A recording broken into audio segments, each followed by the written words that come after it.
autoridades y también la cooperación que estas instituciones han hecho en el marco de la cátedra.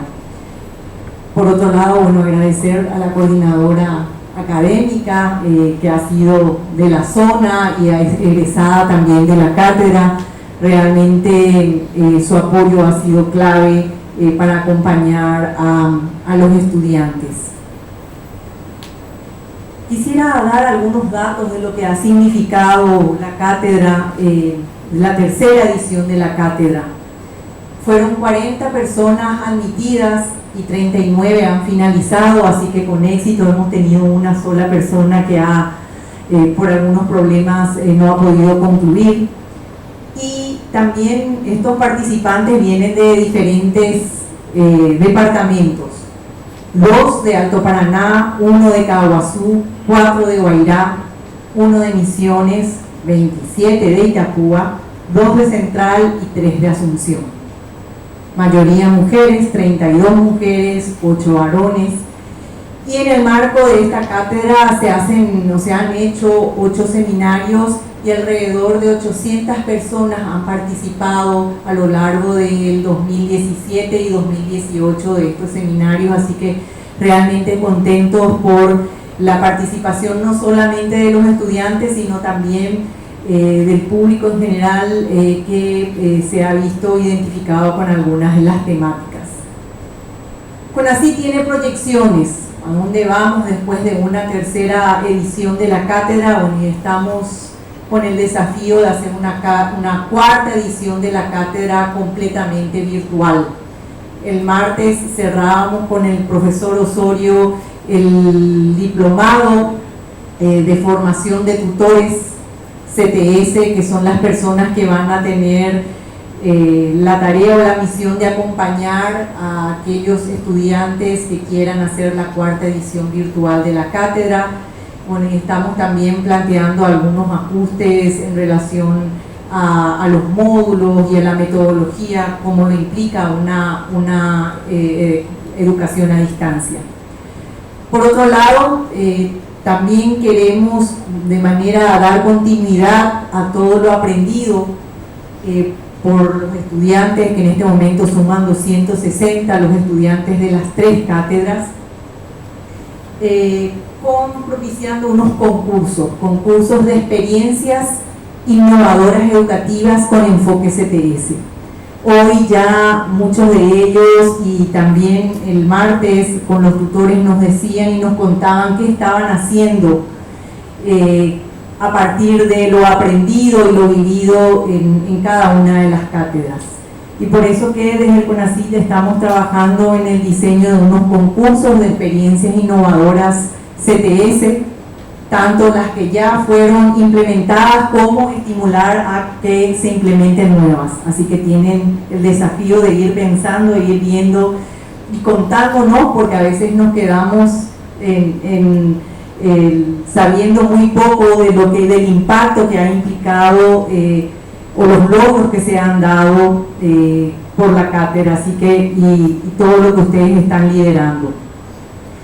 La otra modalidad de concursos es la elaboración de materiales. Si bien en el marco de la cátedra se han tenido acceso a los contenedores donde muchos de ustedes están aplicando y trabajando, el desafío es podemos hacer también materiales didácticos con enfoque CTS.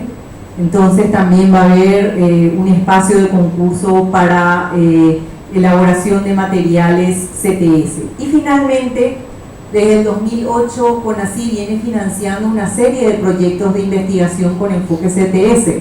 De hecho, mañana cierra la tercera convocatoria en el marco de Prociencia.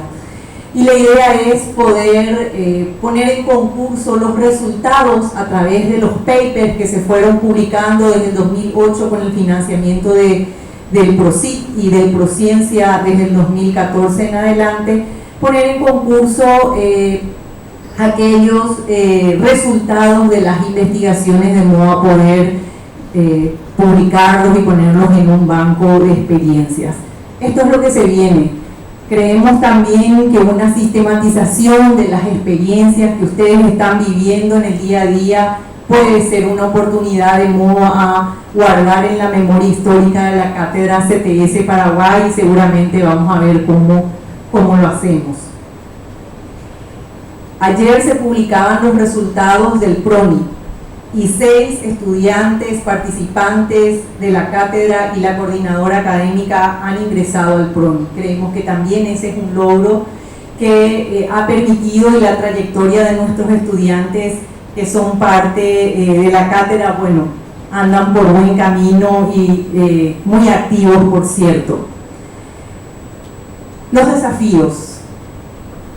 Desde CONACYT estamos apostando a esta formación de docentes de todos los niveles, porque queremos que de alguna manera su práctica educativa sea diferente, marque la diferencia, y para ello, bueno, hoy ustedes están terminando, pero llevan el compromiso de transformar, y hablábamos hoy en la mañana de evangelizar, porque a veces nuestros docentes y nuestros directores no están muy convencidos de incorporar cuestiones nuevas que a lo mejor no conocen, pero ustedes se llevan la misión de realmente poder evangelizar a sus compañeros y a sus directores y poder dar una enseñanza de la ciencia o la tecnología socialmente contextualizada. Ese es el desafío para ustedes, para CONACYT y para las instituciones de educación superior y todas aquellas que se quieran sumar. Bueno, de hecho hay varios pedidos, que exista una segunda edición de formación de tutores, que existan especializaciones y maestrías. Bueno, vamos a ver si en una red de instituciones podemos empezar a sostener de alguna manera este tipo de espacios de formación, que yo sé que muchos, y que la rectora aquí de la UNAE, ella siempre está apostando por un montón de desafíos nuevos, y de hecho lo está demostrando. Así que felicitarles y agradecerles a todas las instituciones vinculadas por esta apuesta, y vamos por más cátedra CTS. Gracias. Muchísimas gracias por las palabras.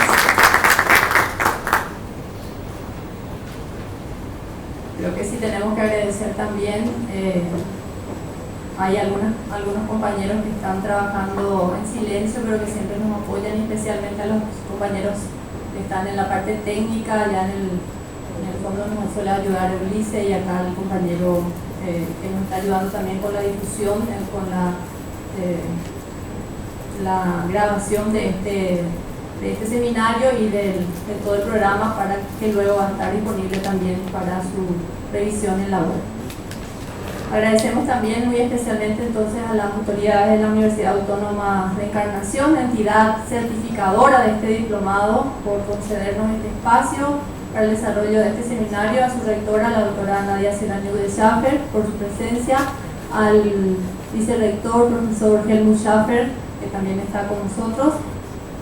A continuación escucharemos las palabras de la doctora Nadia Serraniuk, quien ha tenido una destacada participación en la gestión para hacer posible la tercera edición de la cátedra CTS en Itapúa, y como representante de la institución certificadora.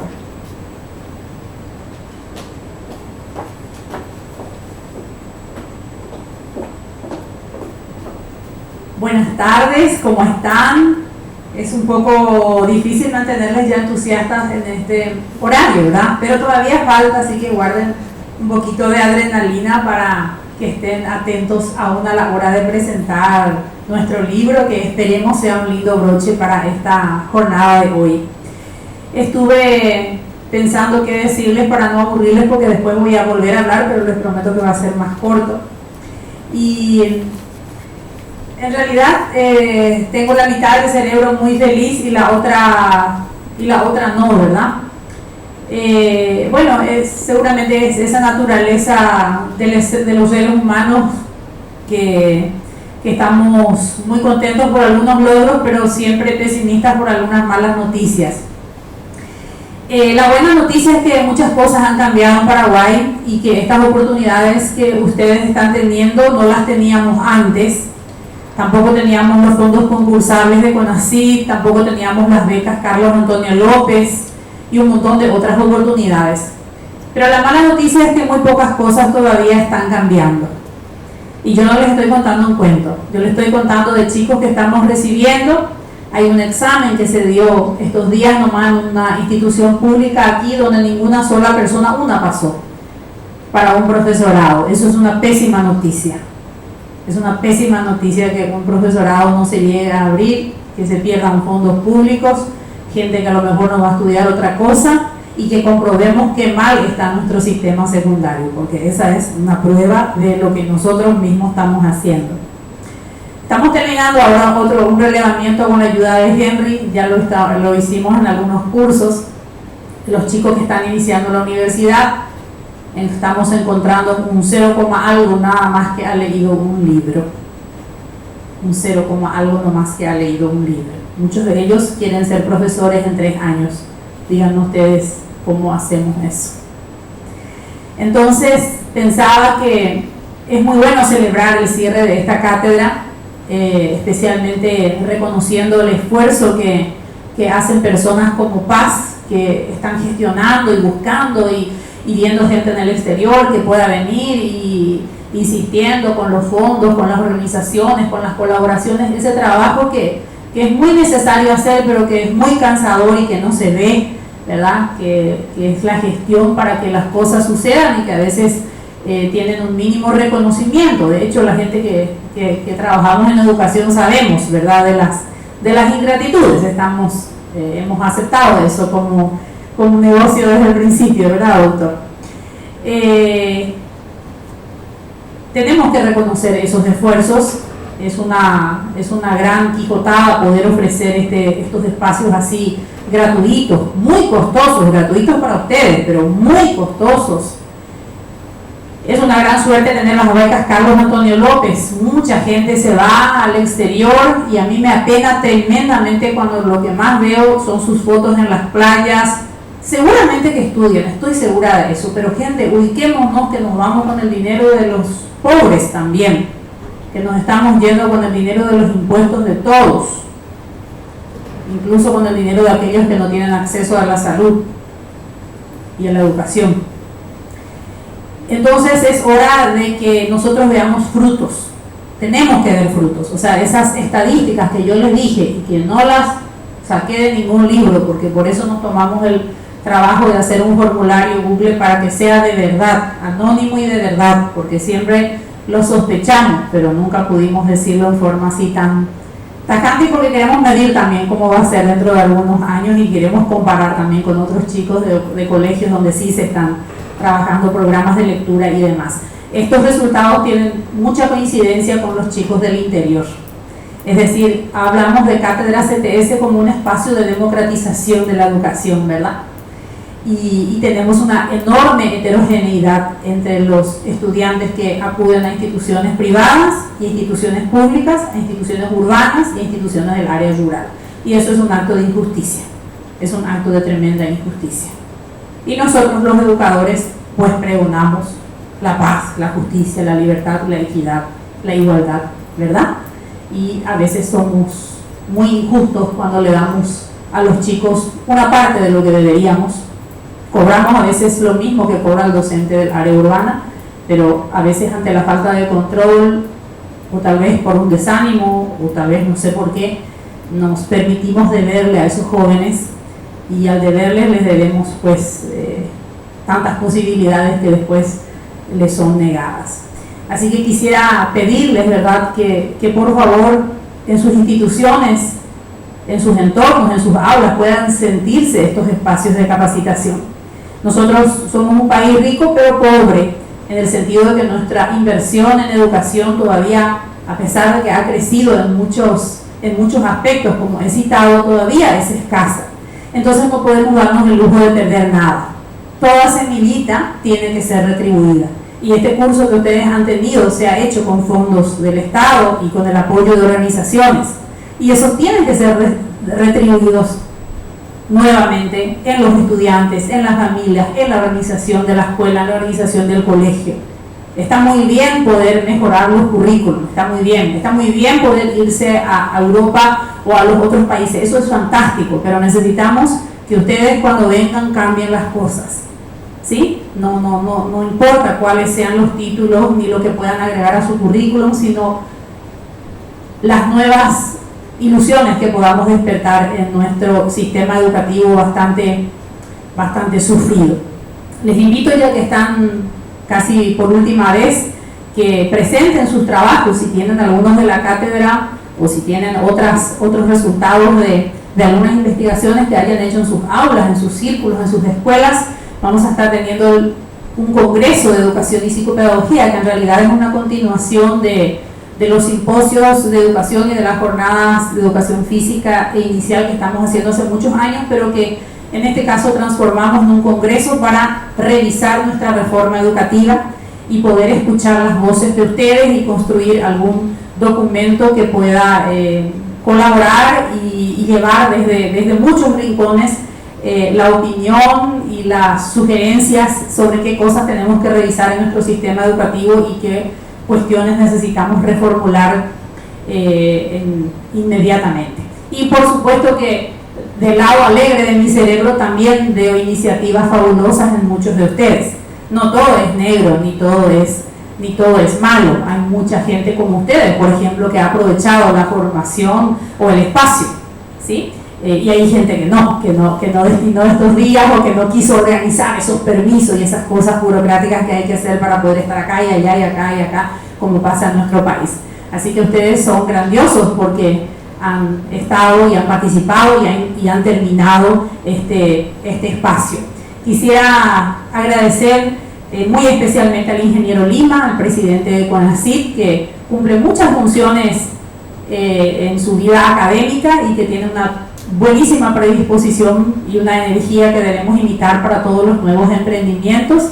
Así que en nombre de él, que es la máxima autoridad de CONACYT, transmitir a todos los que estuvieron apoyando la edición de esta cátedra, a las instituciones amigas, a la OEI, a Sotelo, que ya Mirta le nombró porque estuvo trabajando en la transmisión e incluso fuera de sus horarios yéndose a otras instituciones para asegurar de que las transmisiones estuvieran excelentes. Y a Henry también, mi secretario, que estuvo trabajando en todo eso. Creo que haber sugerido el nombre de Mirta para la coordinación académica también ha sido un gran acierto, así que estamos celebrando todas estas buenas decisiones y muy pronto ojalá podamos celebrar los ganadores de ese concurso que anunciaba Paz y que podamos escuchar y leer y ver en el Facebook las cosas fantásticas que ustedes están haciendo para cambiar este país. Eso es lo único que les pido. Muchas gracias.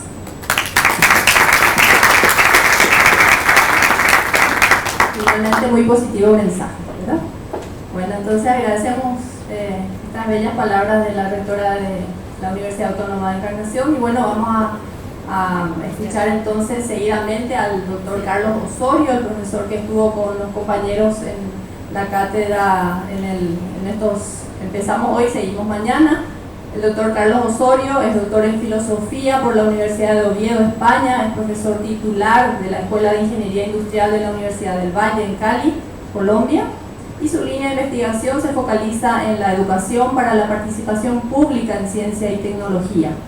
El doctor Osorio nos hablará en esta oportunidad de la relación entre ingeniería y sociedad, una oportunidad para el aprendizaje en comunidad.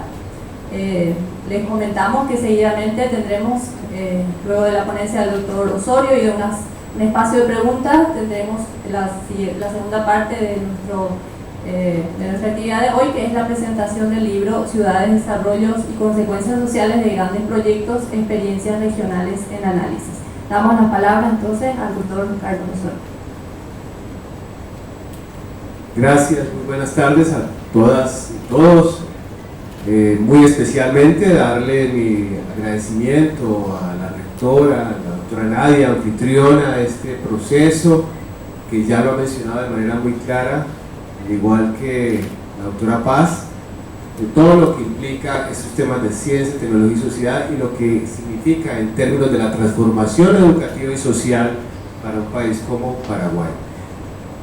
Igualmente darle mi reconocimiento muy especialmente a la OEI y a el CONACYT, quienes han estado al frente en la coordinación, en la financiación y a Prociencia, ¿sí?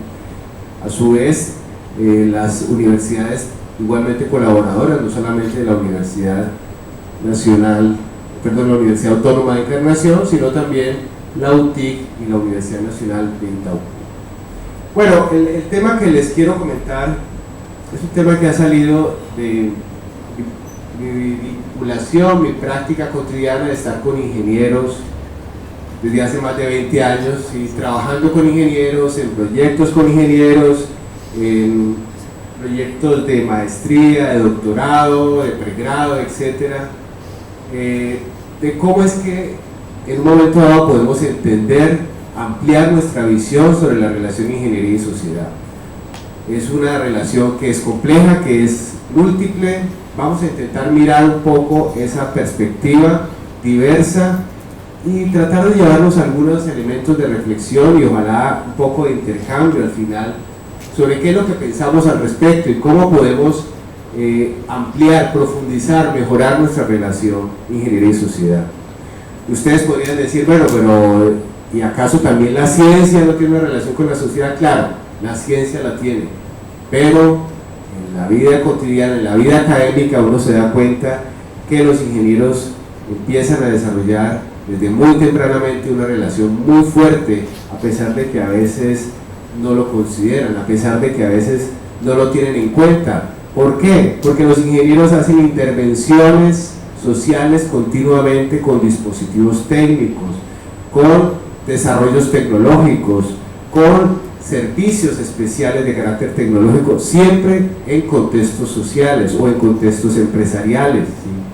O sea, tienen una relación demasiado continua, fluida con la sociedad, y a veces no son muy conscientes de esa relación, ni de los desafíos que implica hoy día una relación de ese nivel.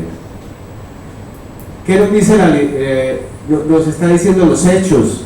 Estamos enfrentando unas situaciones absolutamente complejas de la modernidad. La primera de ellas tiene que ver con el cambio climático, lo vivimos todo el tiempo, ¿sí? Se va a acentuar en los próximos años de manera dramática para nuestros países. ¿Estamos preparados suficientemente? Es una pregunta que deberíamos hacernos desde la ingeniería, y no solamente desde la ingeniería, sino desde todos los campos de conocimiento. ¿Nos estamos preparando para mitigar los efectos del cambio climático? ¿Sí? Nuestra formación en ingeniería se está llevando a cabo de manera que los chicos, ¿sí?, empiecen a entender mejor los mecanismos del cambio climático y a desarrollar mecanismos de resiliencia, ¿sí?, a tener procesos de adaptación, de intención de mitigar un poco los efectos del cambio climático. ¿Qué estamos haciendo al respecto? O sea, este es un imperativo, un gran desafío que en este momento se presenta. El segundo gran desafío, tenemos inequidades muy fuertes, y en América Latina mucho más. Salió hace un par de meses tal vez el informe mundial sobre la equidad. O sea, tenemos unas distancias enormes. Yo vengo de un país como Colombia, donde tenemos unas diferencias entre el que más gana y el que menos gana abismales, y además de eso han aumentado, ¿sí? Y uno de los factores que empieza a jugar también en esa diferenciación entre el que más gana y el que menos gana tiene que ver con el acceso a los servicios científico-tecnológicos, a los productos de la investigación científica. Si bien es cierto que las nuevas tecnologías se han diversificado, que las nuevas tecnologías hoy día son usadas masivamente desde la persona que trabaja en la construcción o que trabaja en una venta de servicios en la calle, si tiene un celular, por ejemplo. Si bien es cierto que eso tiene, no quiere decir que eso les esté dando suficientemente el servicio o los accesos suficientes con relación a los temas de ciencia y tecnología. O sea que tenemos una gran distancia entre los inforricos y los infopobres, ¿sí? Una gran distancia que se ha aumentado, incluso se ha intensificado con el uso de la ciencia y la tecnología. Tenemos otros desafíos, por supuesto, a nivel educativo muchos, ya lo mencionaba la rectora, ¿sí? Tenemos que resolver grandes brechas de conocimiento, grandes brechas que impiden un acceso a una formación en competencias adecuadas. Todo ese conjunto de elementos construye un escenario desafiante para las personas, para los profesionales, ¿sí?, y para los ciudadanos que de alguna manera logran tener una mayor escolaridad y que deberían comprometerse un poco con el cambio social. Entonces, el panorama es de alta complejidad, en un nivel de incertidumbre riesgoso, difícil, ¿sí? Tenemos grandes problemas, sumémosle a eso otros problemas nuevos, por ejemplo el desplazamiento de las personas, de grandes grupos poblacionales que estamos teniendo a nivel mundial, desplazamiento por efectos políticos, pero también vamos a tener desplazamiento por situaciones ambientales, por el cambio climático, se van a intensificar. Veía en un noticiero ayer de un informe en Colombia, de un informe que presentó un experto británico sobre los efectos del cambio climático en Colombia en 40 años, ¿sí? Y decía el 30% de una isla como San Andrés, que es una isla que está en el océano, en el Caribe colombiano, es una isla en la cual uno en avión tarda 3 horas entre Bogotá y, hora y 45 entre Bogotá y San Andrés, que ha sido una isla turística, tiene unas características extraordinarias porque está rodeado de una serie de arrecifes coralinos, es bellísima. A San Andrés le llaman el mar de los 7 colores. El 30% del territorio en 40 años desaparecerá por efectos del cambio climático. Imagínense ustedes el tamaño de esa consecuencia, ¿sí? Ya la estamos empezando a vivir, por ejemplo, a nivel de los cultivos. Estamos teniendo problemas con los cultivos. Se calcula que, por ejemplo, el aguacate va a estar muy afectado, lo que ustedes llaman aquí palta, va a ser profundamente afectado por el cambio climático, ¿sí? Los cultivos de café en Colombia, que son la base de gran parte de la tradición de la economía colombiana, por lo menos de la campesina en una época, hoy día están sufriendo los efectos del cambio climático, ¿sí? El cultivo del café se hace en zona templada a una determinada altura. A medida que se está calentando las tierras, pues estamos queriendo subir cada vez más en altura, ¿sí? La siembra de café. ¿Qué implica eso? Implica un desplazamiento de los cultivos en territorios que antes no teníamos, cosa muy delicada, de dónde salen esas tierras, pero además de los recogedores de café, ¿sí?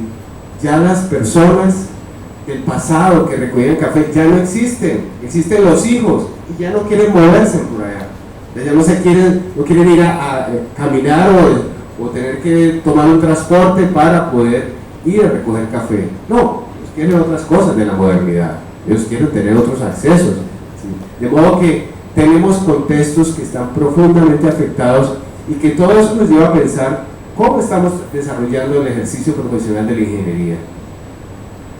Bueno, ¿qué es lo que en últimas entendemos por ingeniería y sociedad?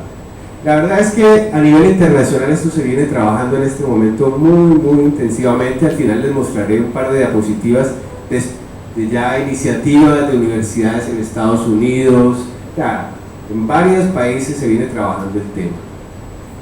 Aquí hay varias opciones. Algunas de estas opciones se han discutido profundamente en los Estados Unidos. En el año 1985 se hizo un panel sobre ingeniería y sociedad en los Estados Unidos, un panel muy importante. Fueron convocados una gran cantidad de instituciones, expertos internacionales a discutir de qué hablamos cuando hablamos de ingeniería y sociedad. Ellos miraron retrospectivamente la historia tecnológica y la historia de la ingeniería de los Estados Unidos y llegaron a algunas conclusiones. La primera de ellas, los ingenieros y los currículos de ingeniería, ¿sí?, han logrado mantener un alto nivel de adaptación a las demandas sociales y económicas de la época. O sea, la ingeniería de finales del siglo XIX, la ingeniería antes de la Primera Guerra Mundial, ¿sí?, tiene unas características. Todo lo que sucede con el auge de la guerra, la Primera y la Segunda Guerra, todo lo que moviliza a nivel tecnológico, todo el desarrollo de patentes que se van creando, le dio otro contexto a la ingeniería. O sea, ellos muestran un poco qué significa eso y llegan a una conclusión: los ingenieros son los grandes movilizadores del cambio tecnológico. Fíjense ustedes, son los grandes movilizadores del cambio tecnológico. ¿Por qué? Porque el ingeniero introduce servicios, introduce herramientas y equipos en la sociedad, en los contextos empresariales. Son los ingenieros los que les toca trabajar en procesos de investigación y desarrollo, son los que adaptan tecnologías, desarrollan tecnologías, ¿sí? Los científicos trabajan en investigación básica, muy relacionados con los ingenieros, pero a los ingenieros les toca convertir ideas en productos, ¿sí? Y que esos productos salgan al mercado. Otra cosa es que tengan éxito o no, eso ya es otro asunto, ¿sí? Pero el ingeniero es el gran movilizador del cambio tecnológico. Lo dice el panel al que les hago referencia, el panel norteamericano. O sea, pero también dicen, bueno, ¿qué es lo que ha hecho el currículum de ingeniería? Y se dan cuenta que han respondido al trabajo, a la demanda del trabajo, ¿sí? En los Estados Unidos, en la primera mitad del siglo XX, los ingenieros fueron los grandes líderes de las corporaciones, ¿sí? Fueron los que transformaron el espacio social, fueron, además de líderes en las corporaciones, fueron igualmente líderes sociales. Eso está absolutamente documentado, llegan a esa conclusión. O sea que podemos tener una primera versión de ingeniería y sociedad, una preparación para el trabajo. Para determinadas industrias ha habido escuelas de ingeniería, ¿sí? Enfocados a proveer, como se dice, la mano de obra especializada en algunos campos. Eso también se ha visto, el campo petroquímico, por ejemplo. Nosotros en Colombia tenemos una ingeniería de minas, porque tenemos allá petróleo, una ingeniería de minas que se hace en Medellín, en la escuela de minas, ¿sí? Tenemos algunas ingenierías aplicadas específicamente, por ejemplo, a la industria farmacéutica, la tenemos en Bogotá, ahora recientemente se abrió en Cali, ¿sí? Trabajamos sobre el cambio tecnológico, ya lo decíamos, los ingenieros son los grandes movilizadores del cambio tecnológico y de la innovación tecnológica. Bueno, cuando uno mira a nivel internacional, uno podría preguntarse, ¿pero esto es suficiente en la relación de ingeniería y sociedad? O sea, ¿son estos los únicos frentes en los que está incrustada esa relación en la que hay que abordar, pensar, trabajar? Y se da cuenta que no.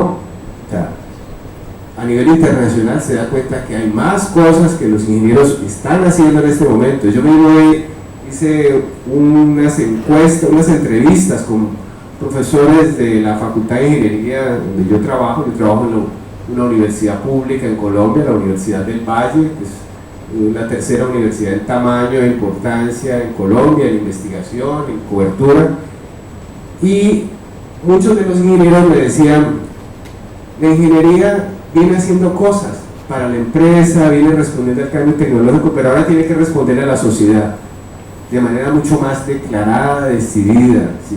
¿Y qué significa eso de responderle a la sociedad? Preguntaba yo. Ya denme ejemplos. Pues dice, pues ejemplos que la ingeniería debería ser capaz de resolver problemas, por lo menos proponer opciones tecnológicas para abordar problemas de pobreza.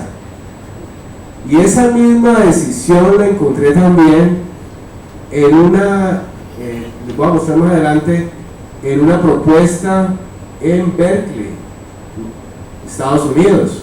O sea, tienen un programa decididamente de ingeniería para ir a resolver algún problema sobre la pobreza en alguna parte del mundo. De hecho tienen un programa de posgrado, ¿sí? Un entrenamiento, y el estudiante de doctorado se gradúa no con una tesis escrita, sino con una intervención para resolver un problema de pobreza en alguna parte del mundo, una intervención de carácter tecnológico. O sea, eso es una apuesta absolutamente novedosa, interesante, ¿sí?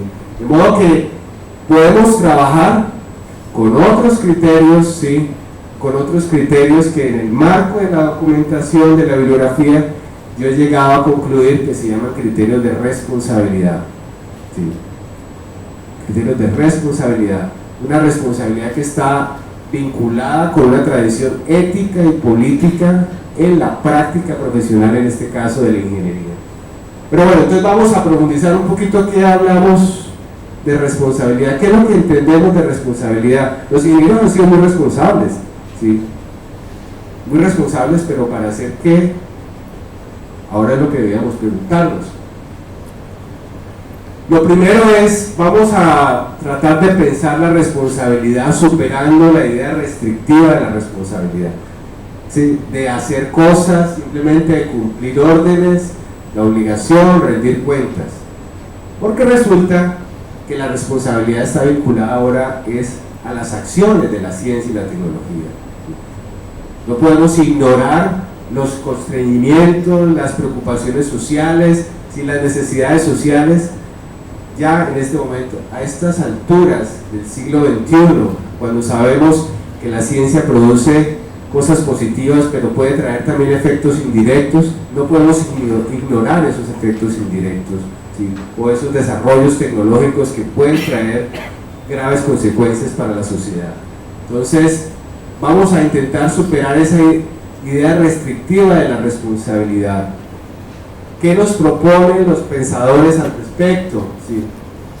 Dice, la responsabilidad relacionada con la ciencia y la tecnología tendría que ver con una propuesta, ser conscientes de algo, de asumir un compromiso con las acciones que se generan. ¿Sí? Aceptar compromisos tiene que ver con el cuidar a los otros, el preocuparse por los otros, con la creatividad personal. Lo que dice la literatura internacional es que la responsabilidad hoy día con la ciencia y la tecnología tendría que ver con la preocupación por el bienestar, la calidad de vida, ¿sí?, de los otros. O sea, no es un asunto que ya podamos ignorar en nuestras intervenciones o en nuestras decisiones de carácter científico y tecnológico. Entonces, ser responsable, ¿sí?, es un poco este desafío, ¿sí? Una persona asume la responsabilidad cuando se convierte en agente responsable. Eso significa que le importa algo directamente y por lo cual se preocupa, algo que presenta a la sociedad. Las encuestas internacionales de percepción pública de la ciencia y la tecnología que se hacen en muchos países, digamos, a nivel internacional, incluso se ha hecho ya aquí en Paraguay, en Colombia hemos hecho desde el año 1994, hemos hecho ya 3 encuestas nacionales, más o menos cada 10 años, ¿sí? Reflejan una característica también. Hay personas que no les importa lo que pueda pasar en términos de consecuencias sobre una intervención científica, tecnológica en el medio ambiente o en la sociedad, porque dijéramos que sufren, por decirlo en esos términos, asumen una actitud que se considera lo que algunos autores llaman el síndrome del patio trasero, que le llaman así, not in my backyard, ¿sí? Como no me pasa a mí, como esto no tiene que ver conmigo, pues a mí no me importa, ¿sí? Ese es un poco el ejemplo del síndrome del patio trasero. O sea, como esto no me sucede a mí, pues yo no me movilizo, no me interesa para nada. De modo que una característica de una propuesta nueva por la responsabilidad es que algo sí nos importe, es que nos preocupe, ¿sí? La responsabilidad por apuntar hacia el mayor bien, hacia la felicidad de los miembros en una sociedad justa y virtuosa. Ese es un poco el gran desafío de ser responsable, ¿sí? Solo como miembro de organizaciones, el ciudadano, él o la ingeniero o ingeniera puede contribuir a que la comunidad avance hacia el mayor bien común. Eso nos importa, la rectora lo decía muy claramente. La idea es que ustedes vayan, ¿sí?, desarrollen sus estrategias de aprendizaje, de educación CTS y construyan una nueva sociedad, trabajar por la construcción de una nueva sociedad. Los docentes son unos grandes, no lo voy a decir utópicos, pero sí vivimos en grandes esperanzas de ir haciendo cambios, y los cambios se pueden hacer pequeños, uno no aspira a hacer un gran cambio en un momento dado, pero con que uno haga una intervención, por ejemplo, didáctica, y pueda lograr un cambio en el aprendizaje de unos chicos, ¿sí?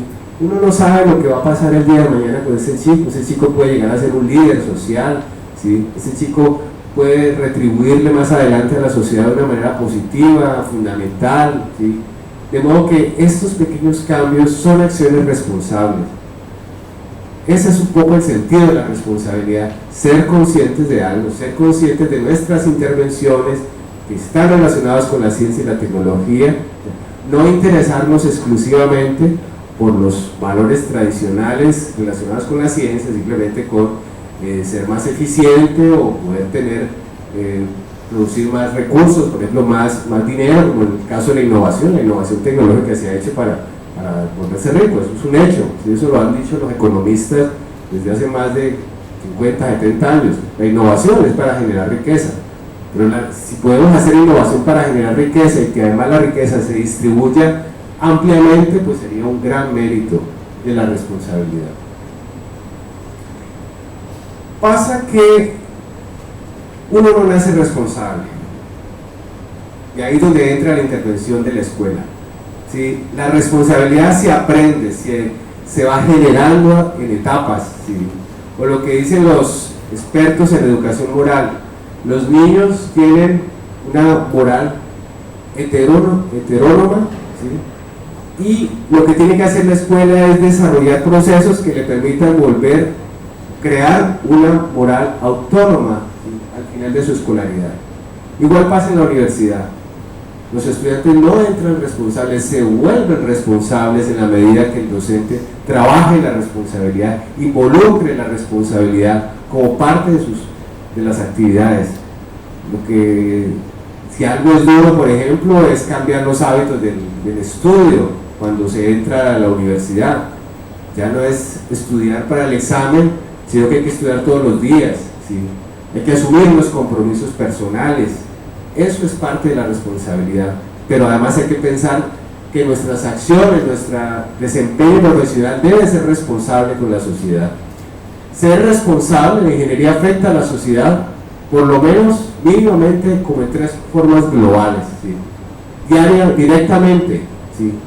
En las necesidades de las personas y las organizaciones, ¿sí? Aquí de manera puntual, ¿sí?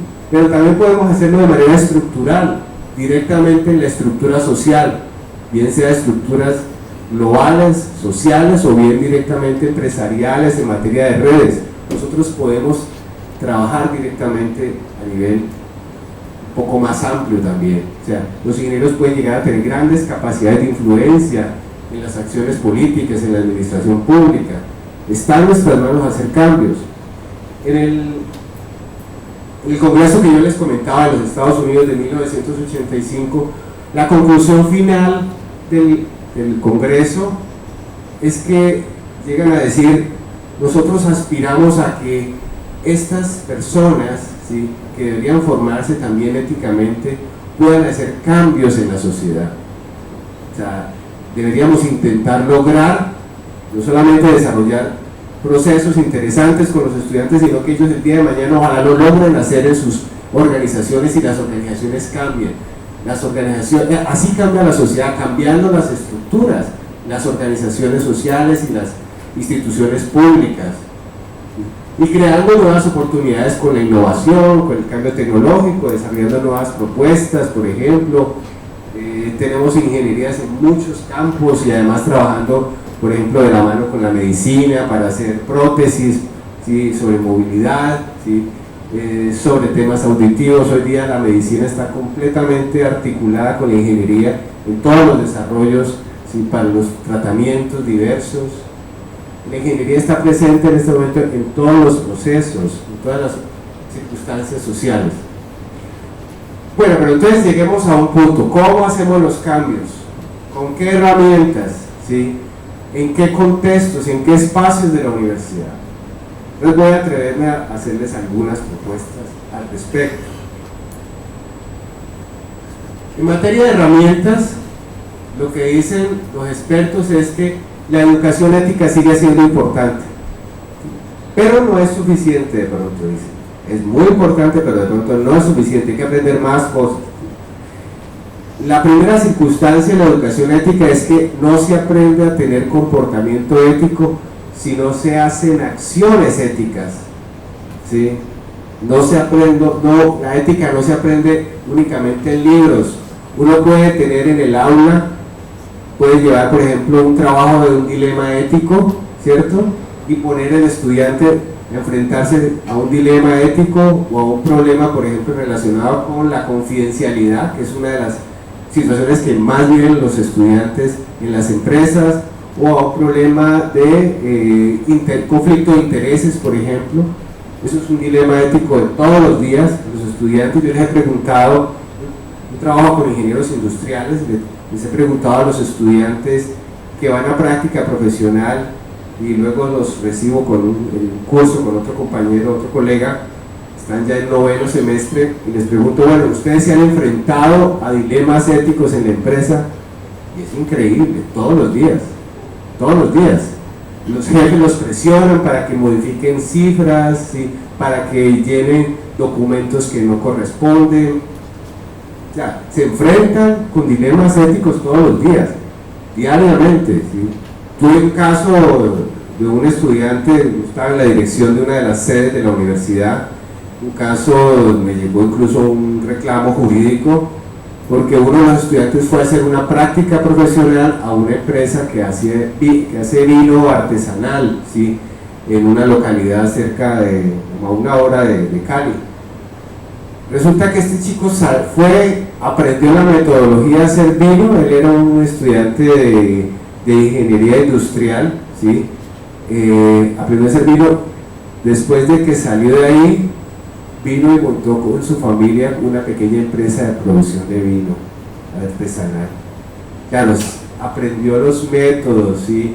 Y la empresa no le hizo firmar ningún contrato de confidencialidad también, y bueno, qué problema jurídico que nos metió en la universidad por esas circunstancias. Y fue un acto, ¿sí?, no era un acto ilegal porque no había un soporte legal en que lo prohibía, porque no firmaron una cláusula de confidencialidad, ¿sí?, pero era un gran atropello ético que estaba haciendo el muchacho, y que obviamente afectaba a la empresa, por lo menos le había copiado los métodos. De modo que los chicos se enfrentan todos los días a problemas éticos.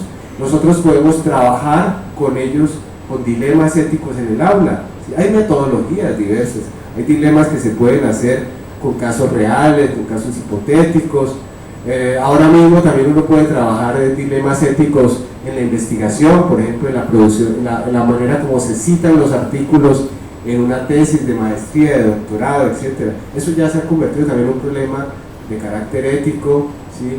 O, por ejemplo, en el uso de datos, ¿sí?, la manipulación de ciertos datos. Todo eso involucra continuamente desafíos éticos en los estudiantes. Pero, como les digo, no es suficiente, porque la ética no se aprende únicamente ensayando en clase. La ética hay que ir a ejercerla, ¿sí? Como dice Aristóteles, no se es virtuoso sino ejerciendo, ¿sí?, la virtuosidad.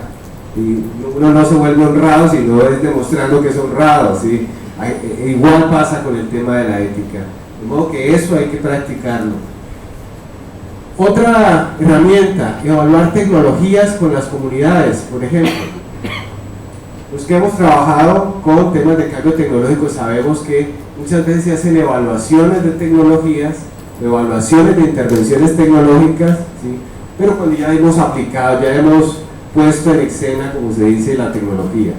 Uno hace una evaluación de impacto, pero cuando ya la tecnología está prácticamente funcionando y poco se puede corregir, ¿sí? Pero hay otras modalidades de evaluación anticipativa y que se puede hacer no únicamente con no únicamente con herramientas técnicas, sino también involucrando la percepción de los posibles afectados de esa intervención tecnológica. O sea, vamos a hacer por ejemplo, un puente, se va a construir un puente, bueno, eso afecta a una cantidad de vecinos del lado. Vamos a hablar antes de hacer la intervención, cómo podemos mitigar un poco el efecto, qué se puede hacer al respecto, etcétera. Esta es otra herramienta en la que se aprende a trabajar la responsabilidad. El activismo, algunos autores dicen, escuchemos lo que dicen los activistas a nivel internacional, por ejemplo, en contra de algunos fenómenos que se vienen dando relacionados desde transgénicos hasta sistemas de transporte alternativo, etcétera. O sea, ¿qué es lo que ellos dicen? ¿Por qué protestan? ¿Qué es lo que hay en el fondo? Hay mucho conocimiento de activistas hoy día, muy fuerte, pero muy fuerte. Hay premios Nobel que se vinculan al activismo. Yo conocí un norteamericano, quizás de las personas que más sabe, ya es un señor de mucha edad, de filosofía de la tecnología en los Estados Unidos. Él fue un gran activista en Costa Rica viajaba, dijo, he viajado más de 15 veces a Costa Rica a trabajar por la defensa de los bosques, ¿sí? Y se logró una ley en su momento que protegió los bosques, los protege, ¿sí? Y que eso finalmente se convirtió en una cuota ambiental a nivel internacional de las finanzas. Otra herramienta fundamental, se las recomiendo, metodologías de investigación y acción participativa, que fueron ampliamente desarrolladas en América Latina desde la mitad del siglo XX, desde los años 60 más o menos, se trabajó con campesinos. Todo esto está muy sistematizado, ¿sí? Esto es vincular a la comunidad en procesos, reconocer las personas, los potenciales usuarios, las comunidades como sujetos portadores de conocimiento. Y pues todo lo que se sabe hoy día sobre la participación y la gestión comunitaria, que eso se ha trabajado, un trabajo en la Facultad de Ingeniería, ya les había dicho. Por ejemplo, tenemos una escuela de ingeniería sobre recursos naturales y el ambiente, y ellos han logrado desarrollar toda una estrategia de aprendizaje alrededor de la participación comunitaria en los temas de agua, ¿sí? Entonces han incorporado cómo desarrollar estrategias para la identificación de la cuenca, los riesgos microbiológicos, la construcción de pequeños acueductos, e incluso de acueductos con otro tipo de tecnologías que puede gestionar la comunidad. O sea, son soluciones de carácter tecnológico y son puros ingenieros, ¿sí?, que trabajan y que su metodología tiene que ver con lo que uno llama participación comunitaria. Todas se pueden enseñar en el aula, pero hay que llevarlas a la comunidad. Pero además, a nivel institucional, ¿cómo podemos vincular esas estrategias para llevar? ¿En qué espacios de la universidad? Mira, espacios tenemos muchos, ¿sí? Por ejemplo, un espacio estratégico, lo que se llaman los modelos de aprendizaje-servicio, la famosa proyección social o extensión que hacen las universidades. Nosotros podemos tener modelos de proyección social organizados, sistematizados, ¿sí?, en donde los diferentes planes de estudio permitan que los estudiantes hagan una pasantía, ¿sí?, semestral, asistan por lo menos en algunas actividades para ir a trabajar sobre un problema con comunidad. He conocido universidades donde todos los estudiantes tenían que salir en algún momento, ¿sí?, en un curso, hacer una práctica social en un barrio extremadamente pobre en una región en Bogotá, pero pues eso tenía todas unas condiciones, ¿no? Había unas organizaciones de base que recibían a los chicos, había un plan de trabajo, ¿no? Los chicos no pueden ir así porque así, llevaban también una bitácora de trabajo, una estrategia de qué es lo que van a hacer, de qué es lo que ellos van a ganar, etcétera. Es tan exitoso ese modelo que reciben incluso estudiantes voluntarios norteamericanos que vienen a hacer esa pasantía. De modo que esto se puede trabajar, pero hay que mirar modelos al respecto. Esto es una estrategia muy interesante para incorporar la ingeniería a la sociedad, el voluntariado. No lo hagamos de una manera espontánea, hay que organizarlo muy bien, les insisto. La clave de esto es la organización de la estrategia. Cursos específicos, por ejemplo, podemos tener un curso sobre ingeniería y sociedad, un curso sobre proyección social en ingeniería, intervención en comunidad. O sea, lo importante es que el estudiante se enfrente a un problema social, ¿sí? Ojalá el estudiante que ya tiene una formación en ingeniería, que esté siquiera en octavo semestre, que tenga no solamente la práctica profesional, eso es diferente. Es muy importante que el estudiante vaya a la empresa, ¿sí?, y aprenda a trabajar en la empresa. Eso no ha cambiado, digamos, no es esa la intención. Lo que sí necesitamos es tener nuevas formas de aprendizaje ya en otros contextos que no son organizacionales, no son empresariales, sino que se enfrentan más directamente a necesidades específicas. Cursos transversales. En los currículos de ingeniería tenemos cursos que son, por ejemplo, proyectos transversales que se pueden hacer a lo largo del currículo, 2, 3 cursos de estos, son proyectos integradores. Allí podemos desarrollar algunas cosas, por ejemplo. En los mismos cursos, en algunos de ellos de manera planificada se pueden hacer salidas, que el estudiante aprenda a hacer un diagnóstico, por ejemplo, con otras herramientas, ¿sí? ¿Qué es lo que va a hacer el estudiante? El estudiante va a implementar sus soluciones de ingeniería, o por lo menos va a identificar soluciones de ingeniería. Eso no es que va a hacer trabajo social, no, porque el estudiante no está capacitado por eso, son estudiantes de ingeniería, ¿sí? Él va a pensar un problema como ingeniero, pero lo va a pensar con criterio social, con otros criterios, con otras herramientas, ¿sí? En proyectos integradores, y bueno, podemos tener concursos, trabajos de grado, pasantías, etc. O sea que tenemos herramientas didácticas y tenemos estrategias institucionales que podemos implementar. No habría ninguna dificultad, ¿sí?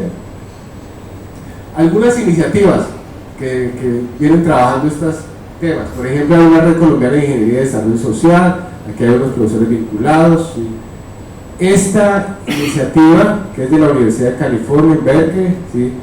Es una iniciativa sumamente interesante, es un poco lo que yo les decía, es una iniciativa que está enfocada a abordar problemas de pobreza, ¿sí? Directamente, así es expresa, es una iniciativa de posgrado en ingeniería. Otras redes, hay más propuestas, Massachusetts, o sea, no es... esto no es un asunto ya solitario, ya es una iniciativa internacional, ¿sí? Una gran preocupación por el tema. De hecho, quienes fueron los pioneros en este tema fue una universidad de Nueva Zelanda por ahí en los 80, y tienen todas unas herramientas al respecto sobre la práctica de la responsabilidad, de la ética responsable en ingeniería. Tienen toda una escuela ya de trabajo al respecto. Se ofrecen cursos en estas propuestas, pasantías, inmersiones en pregrado y en posgrado, y como les digo, se puede hacer hasta doctorados bajo estos modelos de intervención. ¿Sí? Bueno, a manera de cierre, veamos lo que dicen, estas son las palabras Klaus Schwab, fundador y presidente ejecutivo del Foro Económico Mundial. No es cualquier entidad, ¿no? Foro Económico Mundial dice: para garantizar nuestra prosperidad futura, debemos preguntarnos si realmente las nuevas tecnologías se diseñan con el objetivo de satisfacer necesidades sociales. Propone 4 principios. Tenemos que pensar en sistemas, no en tecnologías aisladas. ¿Qué quiere decir? Tenemos que mirar todo lo que implica una tecnología, no en sistemas, ¿sí? No en tecnologías aisladas, hay que pensar en sistemas, perdón. Oponernos a la visión fatalista según la cual el progreso está predeterminado, o sea, no hay un determinismo tecnológico en estricto. Hay que educar y empoderar a comunidades e individuos para que dominen las tecnologías con fines productivos, en vez de ser dominados por ellas al servicio de fines ajenos. Miren ustedes la dimensión de las palabras que está planteando este señor. Esto fue una entrevista que le hicieron en Bogotá el año pasado, en noviembre 27 del 2016. Y continúa: diseñar tecnologías y sistemas nuevos con visión de futuro. Es otra recomendación. O sea, no se está alejando del cambio tecnológico. No está diciendo volvamos a tecnologías del pasado. No. Necesitamos nuevas tecnologías para abordar los grandes desafíos que estamos teniendo a nivel, como lo hemos dicho, a nivel ambiental, etc. Pero además, una perla bien interesante: las consideraciones sociales y éticas no son una molestia que sea preciso superar o anular. Nuestros valores compartidos deben ser el elemento central de todas las tecnologías nuevas. El elemento central de todas las tecnologías nuevas. Si se usan en modos que agravan la pobreza, la discriminación o el deterioro medioambiental, entonces no están a la altura del futuro que queremos construir. Este es un mensaje absolutamente contundente, radical, ¿sí? Que necesitamos hacerlo nuestro continuamente. ¿Hacia dónde van las tecnologías? No, ¿hacia dónde queremos nosotros que vayan? ¿Cuáles son nuestras intencionalidades humanas, nuestros requerimientos humanos? ¿Sí? ¿Cómo se financian? ¿Quién las va a pagar? Eso ya es otro problema, lo podremos resolver. pero sí tenemos que ponerle criterios a un planeta que estamos teniendo graves problemas.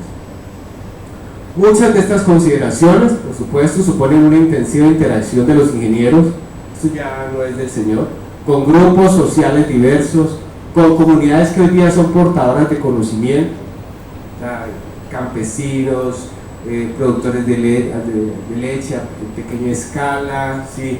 Comunidades indígenas, personas que normalmente las hemos visto marginadas o como si ignoraran algunas cosas. Tienen conocimiento, son portadores de conocimiento, ¿sí? Pero también pueden tomar decisiones y participar conjuntamente con científicos, con ingenieros, con académicos de diverso orden en las grandes decisiones, con políticos, con economistas. Necesitamos juntarnos para hacer muchas cosas, ¿sí?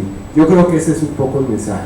Formar a los ingenieros sería entonces formarlos para el desafío presente y futuro desde una responsabilidad tal como por lo menos pensaba.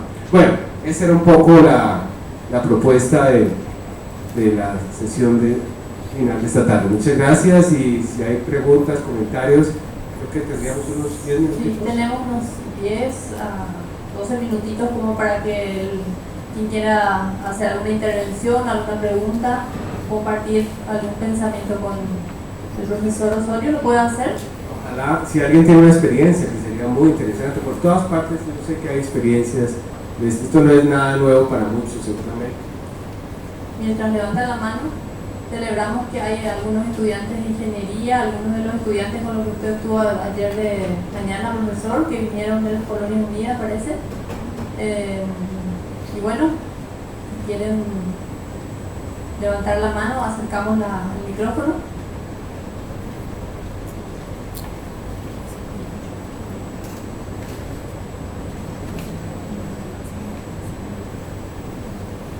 ¿Comentarios que quieran hacer? Profesor Cañete, vamos a acercarle. Cuando hablo de investigación, acción participativa, nos acordamos de usted. Buenas tardes, profesor, muchas gracias. Justamente en el posgrado de doctorado en educación y desarrollo humano abordamos esta perspectiva, podemos decir, que implica la investigación y la práctica en la realidad. Y tomamos en cuenta ese compromiso que habló usted y la forma de conectarnos con la comunidad en una de las formas con la investigación de acción participativa. Pero lo que usted remarcó, la complejidad de los temas, la incertidumbre de los temas, digamos, exige ya una nueva visión que es la teoría general del sistema. Me sentí muy contento, digamos, de coincidir con usted en esta visión, porque es la que también nuestra universidad aquí, la UNAE, está, digamos, en ese canal que es un canal de futuro y pensando en la sociedad encarnacena y de Itacúa, que es nuestro valle, nuestra tierra.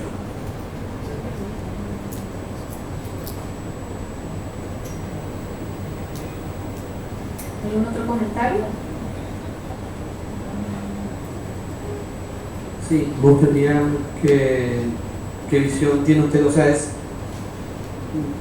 en estas cátedras siempre tiende para esta misma pregunta, ¿por qué, cómo generar esa conciencia cuando también otros valores como la competitividad y demás cosas está generando constantemente un sentido o sea, de poca conciencia, especialmente lo que es la cuestión ambiental? Es difícil y o sea, le veo siempre muy difícil pelear contra el dinero, diríamos, y a veces no estoy hablando solamente en las personas que con mucho poder adquisitivo, sino que en las personas de bajo nivel adquisitivo. Un ejemplo que se me ocurre ahora: es difícil pedirle a una persona que no queme árboles para hacer el carbón que está vendiendo para darle de comer a su familia. No, el tema no es fácil, por supuesto, pero necesitamos una combinación de algunas cosas entre políticas y en educación. Necesitamos que las políticas se comprometan de manera enérgica, ¿sí? Yo creo que hay mucho a nivel social, empresas que vienen haciendo ajustes, pero no podemos seguir trabajando con iniciativas como si fueran asuntos voluntarios. Por ejemplo, una de las cosas que a mí me preocupa, ustedes conocen el enfoque de responsabilidad social empresarial, ¿sí? Ese enfoque tiene unas propuestas muy interesantes, pero se queda en el ámbito de la voluntariedad de la empresa, poder incorporar cambios, etc. Yo creo que necesitamos, nos dice, apretar un poco más, ser más exigente, ¿sí? Si firmamos un compromiso en Kioto, ahora no nos vamos a salir de él. Si firmamos un acuerdo de París, pues tampoco tenemos que ver cómo trabajamos para cumplir, dar las condiciones para hacerlo, ¿sí? Si estamos hablando de unos objetivos ahora, los 17 objetivos que se firmaron el año pasado, creo que fue, en 2015, exacto, pues tenemos que trabajar por ellos. O sea, es que es un problema que compete a todos, no es un asunto que es una utopía de los educadores o de algunos focos de ingeniería. No, lo que pasa es que necesitamos que esto sea mucho más amplio y que de alguna manera involucre. Pero la educación no es suficiente, necesitamos también compromiso político, ¿sí? Acciones de las instituciones, y hay que dar ejemplo políticamente, ¿sí? En las entidades de gobierno, ¿sí? Carácter público, etc. Yo creo que allí el espacio es múltiple. Tenemos muchas posibilidades todavía para cambiar y creo que estamos todavía a tiempo para hacer algunos cambios, ¿no? Bueno, no sé. ¿Alguna otra intervención que quieran hacer? Bien, entonces le agradecemos con un aplauso.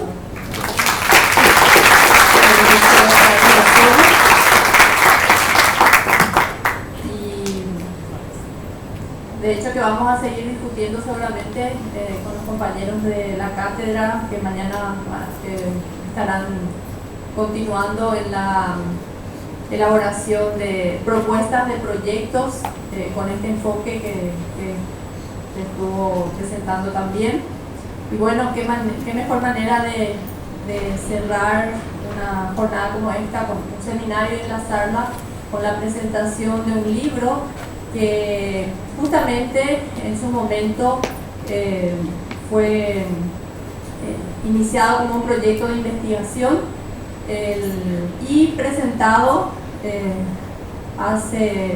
la convocatoria 2013 grandes proyectos de desarrollo y transformación sociourbana. Fue un proyecto de investigación que la Universidad Autónoma de Encarnación justamente había postulado, ingresado al beneficio de la cofinanciación del Consejo Nacional de Ciencia y Tecnología, y ciudades, desarrollos y consecuencias sociales de grandes proyectos, experiencias regionales en análisis. Es justamente un producto de difusión, uno de los productos de difusión de esta investigación, el proyecto Grandes Proyectos de Desarrollo y Transformación Sociourbana entre Posadas, Argentina y Encarnación, Paraguay, que fue ejecutado por la Universidad Autónoma de Encarnación, cofinanciado por el Consejo Nacional de Ciencia y Tecnología a través del programa Prociencia, con recursos del Fondo para la Excelencia de la Educación e Investigación. A continuación, entonces, vamos a realizar la presentación del libro Ciudades, Desarrollos y Consecuencias Sociales de Grandes Proyectos, Experiencias Regionales en Análisis. Para ello invitamos al escenario a la rectora de la Universidad Autónoma de Encarnación, doctora Nadia Cheraniuk, al doctor Roberto Cañete, responsable técnico del proyecto de referencia, y al doctor Walter Fernando Brites, quien tuvo a su cargo la compilación del material, y en este momento tendrán a su cargo también la presentación del libro. Adelante, por favor. Quedan unos minutos antes de la hora de trabajo.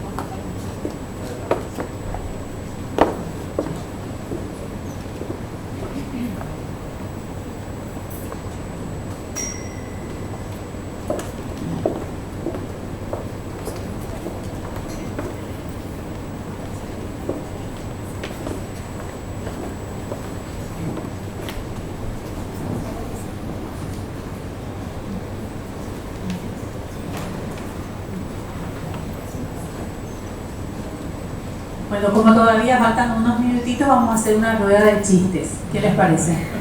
Para descontracturarnos. Muy bien. Muchas gracias, doctor Osorio. La verdad que no quise intervenir, pero por suerte el doctor Cañete contó que la verdad que intentamos trabajar en esa línea. Si bien usted habló de las ingenierías, le decía justamente a Paz que nadie piense, bueno, yo no estoy en las ingenierías, ¿verdad? Porque es totalmente extrapolable a cualquier disciplina y también a los colegios y a las escuelas, ¿verdad? Pero esa comunicación entre las instituciones educativas y la sociedad es muy interesante y muy necesaria en nuestros países tan necesitados. Usted dio ejemplos, Estados Unidos, y a mí un poco me incomoda cuando da esos ejemplos porque estamos bastante lejos. O sea, es muy distinto ser pobre allá que ser pobre acá, ¿verdad? Entonces, a veces aquí nos ayudamos entre pobres, es otra cuestión. A veces los chicos para hacer voluntariado tienen que entrar a gastar su propio dinero o dejar de cenar. Entonces, bueno, son escenarios un poco diferentes y complicados. No obstante, trabajamos transversalmente para que todos, aún en las áreas empresariales y demás, donde por ahí los caracteres de los estudiantes son diferentes, puedan comprometerse socialmente. Y después de la rueda de chistes, antes de iniciar la presentación del libro, vamos a celebrar el cumpleaños de Jacqueline Velázquez, que acaba de llegar. Ella hoy está de cumpleaños y ayer fue categorizada PRON y recibió ese autorregalo que se gestionó a sí misma. Así que por favor, un gran aplauso para Jacqueline, si te vas. Que dejó un ratito a su familia para venir a compartir con nosotros. Bueno, voy a ir empezando. Como invitamos gente de afuera para las 18:30, es que nomás estoy haciendo estos comentarios. Ustedes ya me conocen, pero quiero presentar al doctor Cañete. Él es arquitecto, ha tenido un largo proceso de formación en Colombia justamente. ¿En qué ciudad, profesor? En Bogotá. Y en Cali, ahí está. Así que por eso quería que cuente, porque enseguida ya van a encontrarse que son parientes o algo por el estilo, ¿sí? Con el doctor que acaba de llegar. Y tiene una maestría en educación y el doctorado también en educación, y ha sido tutor de nuestro primer grupo de doctorado en educación y desarrollo humano justamente, y también ha intervenido, ha sido el segundo director de este proyecto del cual vamos a hablar en parte hoy. Hemos tenido un primer director, el doctor Ezequiel Díaz, y el segundo director que ha intervenido ha sido el doctor Cañete. Y el profesor doctor Walter Brites, él es argentino, y la verdad que no está solamente hoy aquí como compilador de este libro, sino que muy especialmente lo hemos invitado porque Walter nos ha traído la idea de este proyecto. Nos ha invitado en esa generosidad que nunca voy a terminar de agradecer de los académicos argentinos. Muchísimas cosas y muchísimos beneficios y muchísima unión académica y cultural tenemos. Lo del puente y los problemas, esos son totalmente ajenos a la gran comunión que tenemos en lo académico y en lo cultural. Y yo quiero agradecerte, Walter, porque has sido, igual que muchos colegas que están aquí, igual que muchos profesores que nos han colaborado y nos siguen colaborando, has sido tan generoso y nos has colaborado en construir esta idea para la concreción de este proyecto. Muchísimas gracias. Iniciando entonces la parte de presentación de este material que ustedes los ven ahí. Para nosotros es siempre muy emocionante porque ustedes saben que tenemos una relación muy especial con el libro.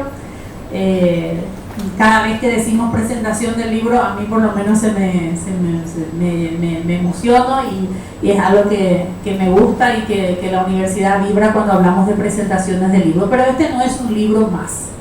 Este no es un libro cualquiera, porque no es frecuente en Paraguay presentar un libro de carácter científico. Esto no es algo que pasa todos los días. Por ahí en Colombia pasa más a menudo, o en los Estados Unidos. En Paraguay es casi, podemos decir que es una fiesta. Entonces, estamos de fiesta y queremos agradecer, ¿verdad?, al Estado a través de CONACYT que nos haya confiado la posibilidad de poder llevar adelante este proyecto, y estamos muy comprometidos en que, por supuesto, estas sean solamente las bases de muchos otros estudios que puedan contribuir al cambio y al mejoramiento de las políticas públicas, especialmente para nuestra comunidad y para nuestro país. Pero como antecedentes de este libro, quiero contarles, hoy experimentamos con Henry muchas posiciones de este libro, pero no quisimos restarle protagonismo, así que tengo fotos allí, acá, en muchas partes, ¿verdad? Pero al final decidimos acostarles, con todo el respeto, a nuestros pequeños libros. Pero solamente me parece valioso como antecedente contarles, de verdad, de que siempre hubo y hay una preocupación de esta institución hacia el tema social, y muy especialmente a los grandes cambios y a la vorágine y a esa mezcla de progreso y dolor que hemos tenido los encarnacenos a través de la construcción de la represa de Yacyretá.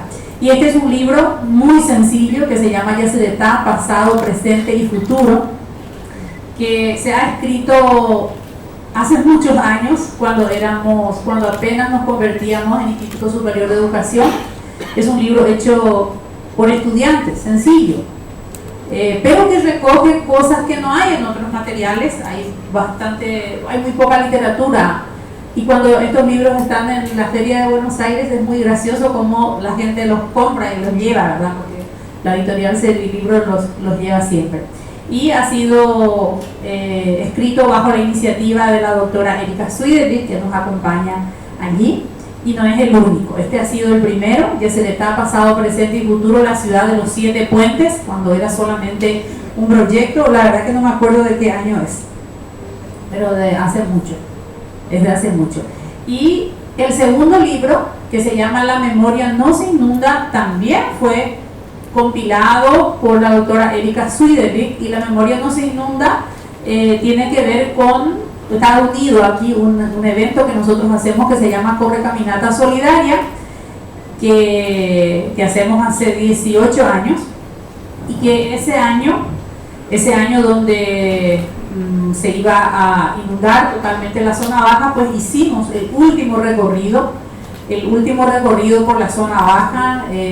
Inventamos unos carteles por cada uno de los edificios que despedíamos, y esta es una foto, lo que está en la portada, la foto real de los estudiantes y de la comunidad que se sumó un domingo y que hicimos nuestra correcaminata de carácter deportivo y atlético, despidiendo a la zona baja. Fue una cosa emocionante, realmente, muy, muy emocionante. Y este libro recoge también muchas opiniones, anécdotas y sentires de la comunidad encarnacena en ese momento, que hoy está superado, y paseamos y es un orgullo poder andar por toda la zona nueva y mostrarle a los extranjeros, y la gente dice, pero cómo han progresado, qué cosa fantástica.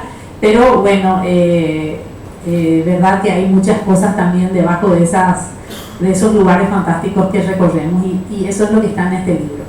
Y hoy estamos hablando de el nuevo material, que está un poco lejos, así que lo dejo allí. Este material, como dice en todos los documentos, es un producto de difusión del proyecto, como lo mencionó la profesora Mirta, que tiene las características, el código: Grandes Proyectos de Desarrollo y Transformación Sociourbana entre Posada, Argentina y Encarnación, Paraguay. Y ha sido cofinanciado por CONACYT a través de un concurso. Casualmente, mañana, como mencionaba, hoy Paz también cierra un nuevo concurso, así que son días muy acelerados. Hay mucha gente aquí que está involucrada en alzar, gracias a Dios, varios proyectos que vamos a concursar. Uno de ellos es la continuación también de este trabajo. Un poco la historia se inicia en el contexto del convenio de cooperación entre la UNAE y la Universidad de la Cuenca del Plata, gracias a las gestiones del doctor Walter Brites. Ha sido postulado a CONACYT en el año 2013. Para los chicos que no conocen, postular quiere decir, bueno, participar de un concurso entre muchos otros proyectos, donde a veces se pierde y a veces se gana, casi más se pierde que se gana, pero se va intentando, ¿verdad? no son muchas las convocatorias todavía en nuestro país comparando con otros países, ni tampoco son tantos los fondos, es decir, hay, digamos, otras categorías de financiaciones y otra frecuencia en otros países, pero ya es una gran noticia que Paraguay tenga hace algunos años por primera vez fondos concursables. Y en esta ocasión es que también se habilitó el eje de las ciencias sociales, por eso que este proyecto pudo concursar. Ha sido postulado en el 2013, el resultado de las postulaciones demora bastante, así que fue adjudicado en el 2014 y ejecutado entre los años 2015 y 2017. Hace unos días nada más es que se han terminado de cargar justamente los últimos informes en pleno verano de Encarnación, y entre la mezcla de los carnavales aquí pues estaban los compañeros terminando de cargar. Un evento importante que sucedió en este tramo y que yo quiero destacar es la creación o el haber adjudicado a la universidad un edificio propio para la investigación. ¿Por qué destaco esto? Porque fue una motivación muy importante para nosotros ganar un concurso de investigación. La universidad es joven, nosotros acabamos de cumplir 10 años, así que se mira demasiado dónde se va a invertir el presupuesto. El único fondo que las instituciones privadas tenemos son las matrículas de nuestros estudiantes, y una universidad nueva pues tiene demasiados desafíos y muchas inversiones que realizar para fortalecerse. De todo, en medio de eso y de todos modos nos sentimos tan fuertes y tan seguros que dijimos, bueno, si ganamos ese concurso pues vamos a ganar muchos otros. Así que destinamos parte de nuestra infraestructura en dotar de una casa propia al Centro de Investigación y Documentación CIDUNAE, que estuvo propiciado por la profesora Mirta Lugo, y eso fue un gran paso para nosotros como institución y se lo debemos a haber ganado este proyecto. No digo económicamente porque fue una inversión de la universidad, pero sí en el gran estímulo que nos dio la confianza de poder llevar adelante un proyecto de investigación. Quisiera mencionar a algunas de las personas, algunas solamente, que estuvieron involucradas y que figuran en el proyecto. El doctor Roberto Vicente Cañete Ferreira, el responsable técnico; a Zunilda Sanabria, nuestra responsable administrativa; a la doctora Erika Zúñiga de Palacios; a Jacqueline Velázquez, Rosa Nostaluk; a las investigadoras Mirta Lugo y Eugenia Núñez, que fueron auxiliares de investigación; Jessica Ibáñez, y muy especialmente al profesor Omar Almada, que es investigador de CIDUNAE, que está por ahí. Yo lo he visto recién. ¿Estás todavía, Omar? Bueno, no importa que no esté porque estamos en otros menesteres, sí, pero yo ya lo he visto. Así que yo quisiera muy especialmente agradecer todo el enorme esfuerzo que ha hecho Omar también en la construcción de esta investigación. Bueno, esa es la parte que me corresponde de presentar un poco el contexto en que fue hecho este trabajo. Y tenía para finalizar una pregunta. Escuché que, bueno, todos estos 3 libros tienen que ver con las relocalizaciones y con el gran impacto que produjo la represa de Yeseretá, especialmente en las personas. Ya conocemos el impacto referido a la infraestructura y los grandes beneficios que hoy día disfrutamos en ese sentido. Pero también hay una realidad de miles y miles de personas desplazadas o movilizadas, un fenómeno que es llamativo en todo el mundo por su magnitud. Entonces no es un tema menor, y a lo mejor alguno dice, pero ya pasó, ¿por qué seguir hablando de eso? ¿Y para qué sentido tiene seguir investigando o analizando esas cuestiones? Sí, tiene mucho sentido porque las personas son las protagonistas justamente de todas las obras de progreso. Y para esto tenía una pregunta para cerrar. Leí que estos días Mark Zuckerberg, el creador y dueño de Facebook, fue al Senado de los Estados Unidos a responder unas cuantas horas de un interrogatorio sobre, bueno, justamente esta filtración de las informaciones privadas de las personas y, bueno, ese uso de esas informaciones privadas en el manejo inescrupuloso para influir en las cuestiones electorales, tanto en la cuestión de la salida de la Comunidad Europea de Inglaterra, como también en las mismas elecciones de los Estados Unidos. Y que Mark Zuckerberg se preparó muchísimo. De hecho, hay algunos fotógrafos que pudieron fotografiar parte de sus apuntes y de las frases que tenía listas y preparadas para leer. Eran unos apuntes muy voluminosos y hay algunas fotografías así muy pintorescas donde uno puede llegar a leer. Entonces él estaba muy preparado y muy seguro ante esas horas de interrogatorio. Pero se quedó bastante desarticulado cuando uno de los senadores le preguntó: dime, Mark, ¿te gustaría que todos supiéramos en qué hotel pasaste la noche? ¿Te gustaría que supiéramos con qué personas cenaste? Y fue un momento de silencio muy incómodo para él y que también hizo estallar en ruidos y en risas a todo el auditorio. Entonces yo pensaba, a lo mejor si es que alguien duda de si es importante o no investigar o reflexionar sobre estos temas, me gustaría preguntarles si a alguno de ustedes les decimos ahora que tienen que dejar su casa, su barrio, sus amigos, sus abuelos, sus afectos, algunos que son mayores, la casa que a lo mejor construyeron con los ahorros de toda su vida, y les cuento que nos vamos a ir todos juntos en un lugar nuevo que ustedes no van a elegir, que van a tener que ir en una casa que le vamos a transferir, y eso, sin que tengan posibilidad de decidir qué tal se van a sentir. Bueno, eso nada más. Profesor Cañete, ahora es el momento importante suyo.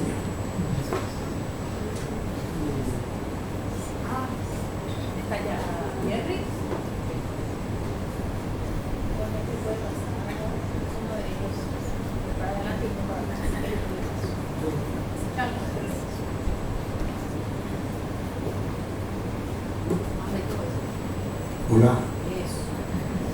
Buenas tardes. Distinguido público. Yo voy a ser muy breve, pero me voy a referir principalmente al enfoque investigativo con el que trabajamos la parte correspondiente a encarnación. Ya la señora rectora nos dio esta parte de la fuente en que nació el proyecto. Entonces vamos directamente a la recolección de información primaria. Esto fue hecho con un equipo en que articulamos la labor de cada uno, distribuyéndonos responsabilidades, y ese equipo de investigadores también tuvo la colaboración de estudiantes del posgrado, tanto del doctorado en Educación y Desarrollo Humano como de diversas maestrías y especializaciones, porque la UNAE entiende que una forma de ir formando a un investigador inicial es estando formando parte de una investigación, y en verdad el aporte que hicieron con la orientación que le dimos fue realmente muy valioso, porque significó fuentes que después nos ayudaron a construir el proceso investigativo y sacar las conclusiones. Datos primarios, digamos, se hicieron con observación participante y entrevistas a las familias de los barrios que correspondían al proyecto. Los barrios eran Volcané, Arroyo Porá y Villa Mosquito o Santísima Trinidad. Sagrada Familia.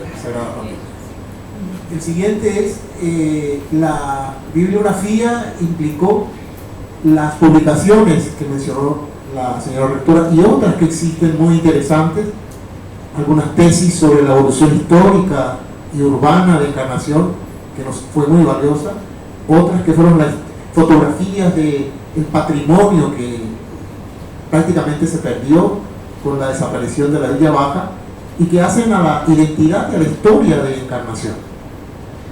Además de eso, digamos, desde luego tomamos toda la información disponible de las experiencias que se han tenido sobre lo que son las represas, el el caso de las represas en Argentina, las represas en Brasil, y un poco buscando lo que diría Bateson, el hilo que conecta todo, porque hay un hilo que va conectando todo, aunque particularmente cada país tenga su experiencia. Y la clave de conceptualización es descubrir esa pauta que conecta todo. Tomamos como norte y encontramos esa pauta, que ustedes van a encontrar enseguida. Con todos estos, y acá un poco la parte central, con todos estos datos empíricos primarios, por inducción, que fue muy abundante en imágenes, videos, esquemas, referidos a objetivos y resultados esperados del proyecto. El proyecto era muy claro en 3 resultados, entonces por eso nosotros nos centramos en eso, porque eso hay que cumplir con el compromiso que se tenía con el CONACYT.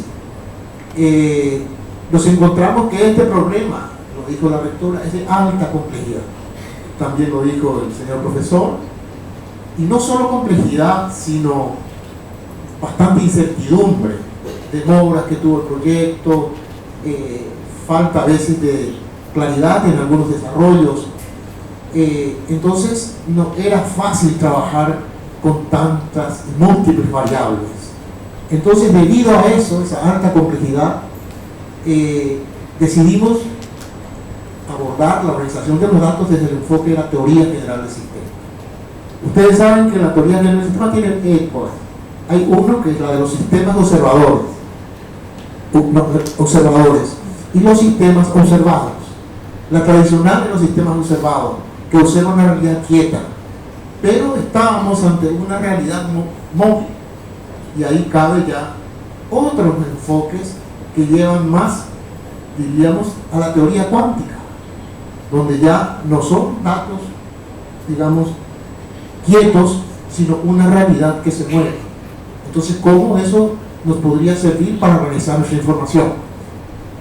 Entonces, el resultado fueron 3 informes para los 3 resultados, pero ahí viene la idea de qué hila todo eso. Al final, los 3 informes refieren a la vida de la población afectada y su contexto. Un poquito antes, el mayor logro fue producir informes que incluyen los hallazgos que conectan válidamente la realidad estudiada y que abren puertas a seguir investigando.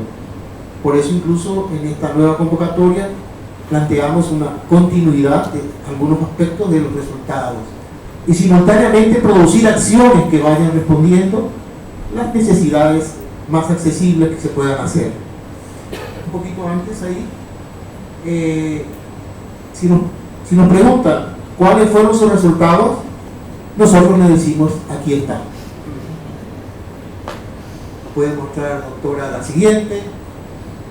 Y la clave es esta: la mayoría de los informes o investigaciones que se han hecho sobre estos temas de los impactos de las represas identifican los impactos tangibles: construcciones, cambios urbanos, inundaciones, todo lo que se puede tocar con los sentidos o con la intervención de las empresas, constructoras, etcétera, etcétera, es lo más visible, porque fundamentalmente se puede medir, se puede dar una métrica. La ingeniería, este es un proyecto de énfasis ingenieril, fundamentalmente desde su origen, pero a la hora de intervenir la ingeniería y las empresas se olvidaron de algo, y ese algo es la subjetividad de las personas que son afectadas,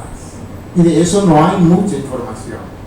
Indagamos alguna breve mención, pero entonces nuestro proyecto y el aporte central, después de haber hablado con numerosos afectados, es que el mayor daño, pero no diría daño, el mayor impacto podría decir que fue la ruptura de la identidad de la población internacional.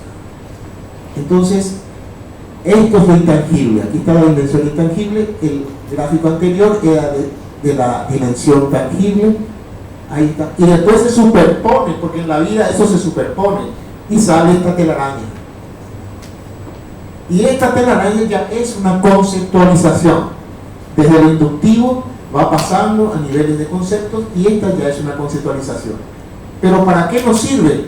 Para interpretar y lograr entonces la teoría que nos estaría respondiendo a los objetivos del proyecto. Y ahí viene lo siguiente, vamos al siguiente, y dice: la consecuencia de los grandes proyectos ahora en Encarnación, existe una deuda psicológica y social con la población afectada. Psicológica y social. De pérdida de identidad como ruptura de lazos y apegos familiares. Hace poco se lanzó en Asunción por unos autores europeos, de Londres específicamente, que se llama El relato del apego. Y ahí se descubre que lo que más buscamos para poder sobrevivir es relacionarnos y apegarnos, desde la infancia hasta la vejez. Si falta apego, hay problemas. Entonces, imagínense, lo dijo la rectora, toda una población a quien le hicieron desaparecer sus apegos. Y eso no es restituible. Ahí está el asunto. Hay que volver a construir entonces nuevas identidades ya en la relación de los nuevos asentamientos y los asentamientos con los otros barrios de la ciudad, y no están segregados. Se recuperaron 250 hectáreas. Esto tal vez sea una novedad aquí para todo el auditorio, pero nos hizo descubrir el proyecto. Se recuperaron 250 hectáreas que hoy están perfectamente, digamos, con todos sus servicios, infraestructura, etcétera, que por ley tienen que ser de uso público. Y existe en el Parlamento una ley que solicita a la entidad nacional de Hacienda desafectarlas en favor de la Municipalidad de Encarnación. Quiere decir que esas tierras todavía no están en manos de la Municipalidad de Encarnación para darles el destino de los programas arquitectónicos y urbanos de uso público. Existe también otro proyecto de ley que está en trámite en el Parlamento para que se promulgue el Fondo Especial de Mantenimiento Ambiental. Y eso es porque se hicieron las construcciones, pero con el pasar del tiempo no hubo un mantenimiento de la entidad y muchas han tenido problemas constructivos, las vías, etcétera, etcétera. Y la municipalidad dice: tenemos que tener el recurso para hacer el mantenimiento y seguir que ellas sigan siendo de buena calidad para la calidad de vida de la familia. Y el último, Encarnación se fragmentó en 4 encarnaciones. No voy a decir cuáles, pero se fragmentó en 4 encarnaciones. Y a cada uno le falta su identidad. Entonces, ¿qué somos? Nunca me olvido, en una entrevista que hice con un gerente, le pregunto: ¿y qué quiere usted para la Encarnación? Y me dice: quisiera que sea una especie de Las Vegas y una pequeña Las Vegas. Yo busqué Las Vegas y era la ciudad del pecado. No termino, un poquito, creo que antes hay uno. Bueno, el siguiente, para terminar, toda esta experiencia, la siguiente, doctora, es esta mi conclusión. Con esto la UNAE se constituye en un referente nacional y regional de la investigación cualitativa, que es una puerta a la nueva ciencia del siglo XXI. Muchas gracias.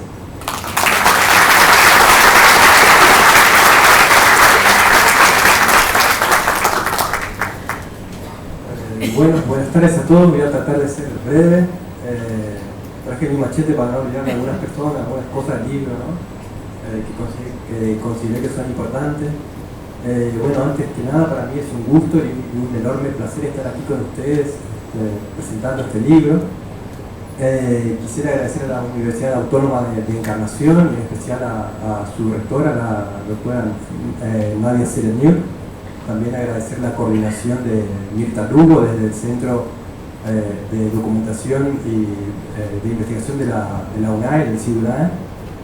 También quiero agradecer el apoyo que ha tenido desde el Estado paraguayo a través del CONACYT, del Consejo Nacional de Ciencia y Tecnología del Paraguay, del programa Prociencia también. Creo que son muy importantes, coincidiendo hoy con lo que señalaba la rectora de los logros, estas políticas científicas, ¿no?, de promover la investigación. También quiero agradecer la coedición de ese libro, la co-compilación, a la doctora María Rosa Catullo, que hoy no pudo estar con nosotros aquí por un problema de agenda, ¿no? Ella vive en Buenos Aires, en la ciudad de La Plata. Ella es una referente pionera en los estudios de impactos sociales o de efectos sociales de grandes represas y de relocalización. Hizo muchos trabajos interesantes, ¿no? Estuvo trabajando en Brasilia con Luis Ribeiro, en Argentina trabajó con Leopoldo Bartolomé, que fue mi maestro, ¿no?, hoy fallecido. Es una persona de trayectoria internacional en estos estudios. Para mí es un gran placer que ella haya aceptado participar en esta compilación, ¿no?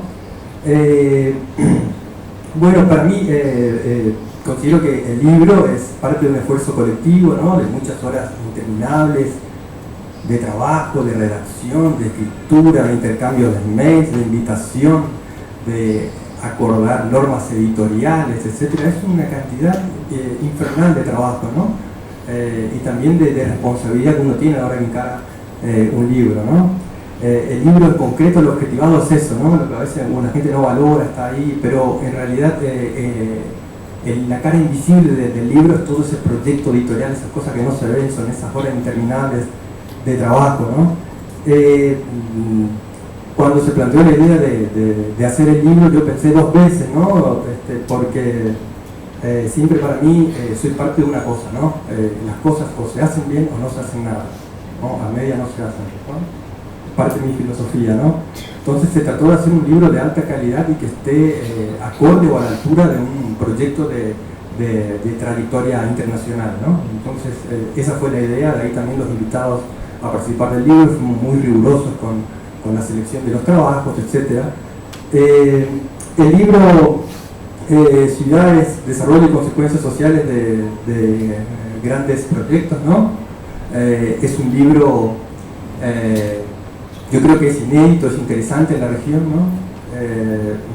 Tiene una gran impronta para investigar cuestiones del contexto regional, ¿no? Lo que nos está pasando aquí, lo que puede ser la periferia de Brasil, o la periferia de Argentina, o la periferia de Paraguay, etc., al margen de las centralidades de las grandes metrópolis, ¿no?, que siempre aparecen en los libros como casos que se estudian, que se investigan, etc.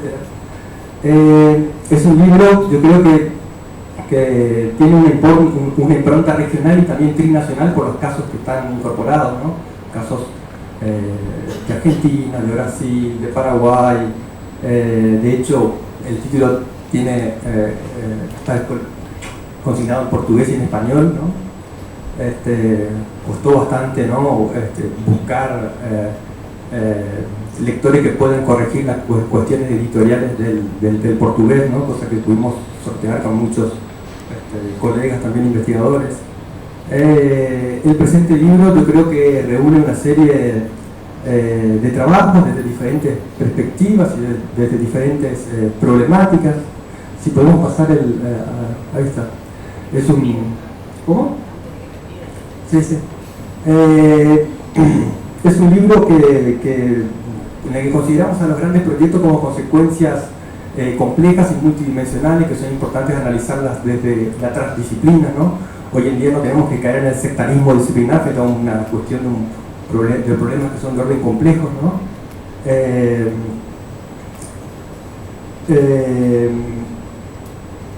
Al hablar de consecuencias sociales, el libro tiene una impronta sobre los efectos del desarrollo, ¿no? ¿Para qué consideramos desarrollo? ¿Cuáles son las consecuencias positivas y negativas del desarrollo? Son algunas cuestiones que el lector podrá entrever en la lectura del libro. Por eso mi idea aquí es invitarlos a que ustedes puedan leer el libro, ver los diferentes artículos, ¿no? Pensar sobre Encarnación, pensar sobre Posadas, pensar sobre otras ciudades y otras experiencias de grandes proyectos de desarrollo en la región. Yo creo que las sociedades actuales son sociedades que dependen mucho de la energía, ¿no? Son, como hablan algunos, son modo de producción energético, ¿no? Se dispara la energía para nuestro modelo de civilización, ¿no?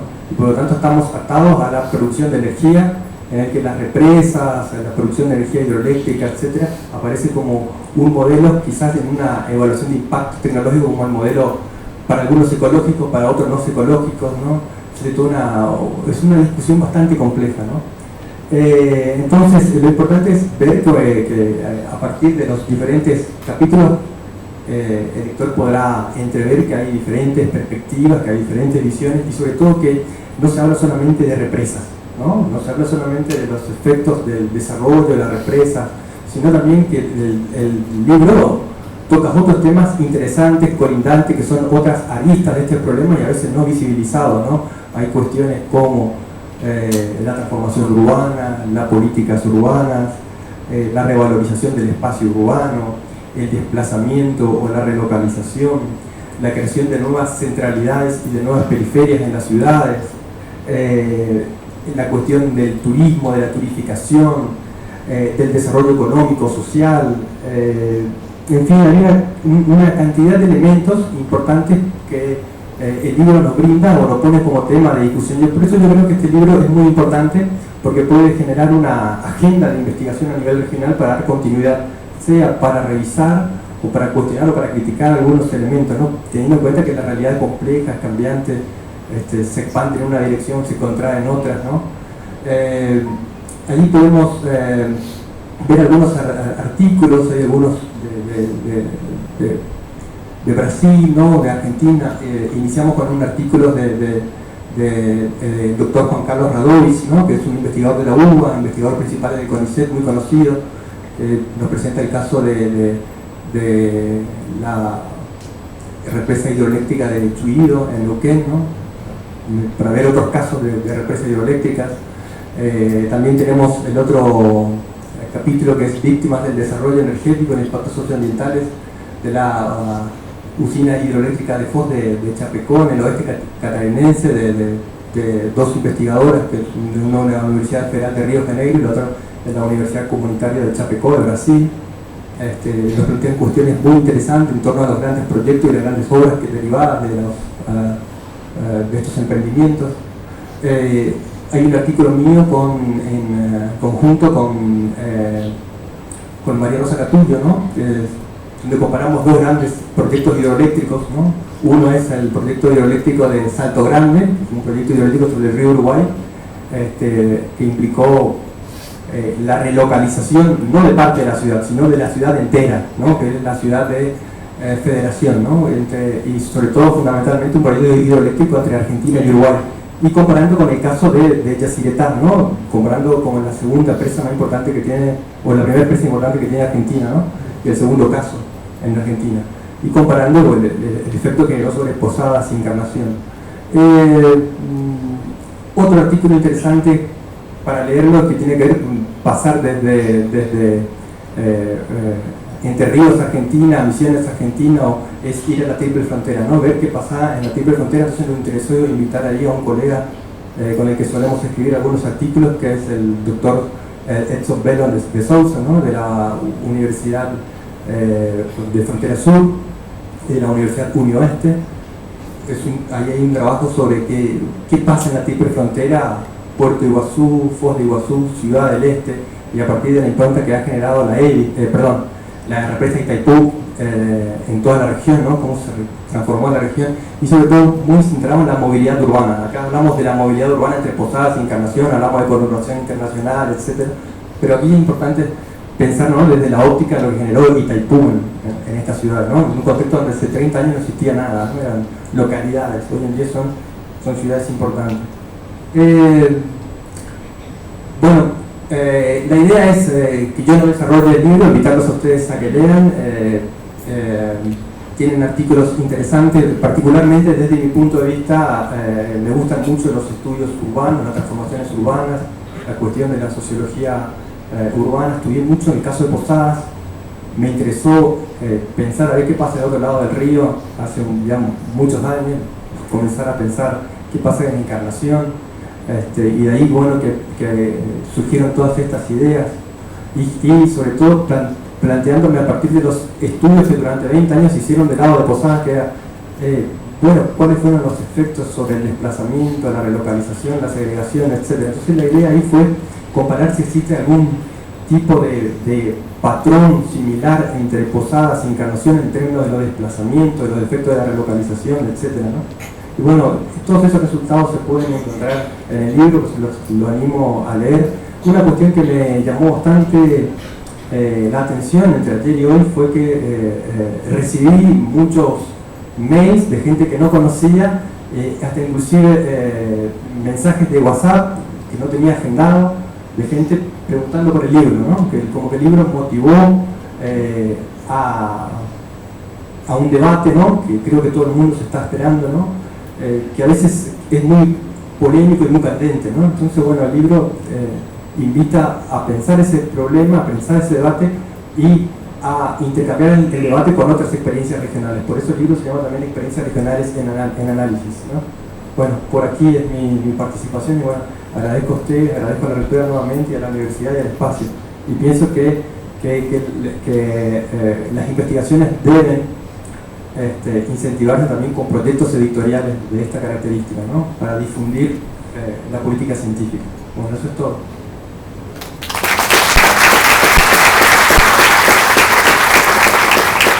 Bueno, muchas gracias, doctor. Doctor Cañete, doctor Walter, muchas gracias a todos los miembros del equipo investigador que nos acompañan hoy, que están por acá. Acá es un poco difícil de ver, por eso no les veo a todos, pero creo que están todos los que estuvimos mencionando. También quiero mencionar a Francisco Cantoni, nuestro secretario general, que es el encargado de del diseño y diagramación del libro y de la tapa. El libro va a estar en formato digital en unos días más en nuestra página web. Dentro de la página web hay un link que va a la biblioteca y dentro de la biblioteca hay están todas las publicaciones que son de la universidad, accesibles para todo público. Y también vamos a estar haciendo llegar, por supuesto, a todos los investigadores, a las instituciones de posada, a las instituciones públicas nuestras y a las universidades los ejemplares. Y ahora voy a tirar algunos, en el buen sentido de la palabra, ¿sí? Pero no a los de la cátedra CTS, que ellos en su generosidad no van a agarrar. ¿Es cierto? ¿Está bien? Medio, no, a las investigadoras no tampoco, porque les va a tocar luego. Pero no les quiero golpear a nadie, que nadie salga mal herido. A ese nenito no le voy a dar porque miraba su celular. Pero ahora que tiene el libro, va a mirar el libro, ¿cierto? Bueno, ¿a quién le damos, profesor? Ayúdame usted, porque si le hiero a alguien después me voy presa. A ver, ¿cómo voy a tirar tan lejos? Bueno, suavecito voy a tirar así. Alce su mano que no le golpee a alguien, ¿eh? A ver. Acá. ¿Viste? Bueno, vamos a hacer algo más. No le tomen en el sentido despectivo que estoy tirando el libro, ¿eh? Sino que, como tenemos para todo, vamos a tirar algo. Bueno, este va a ir un poco más lejos.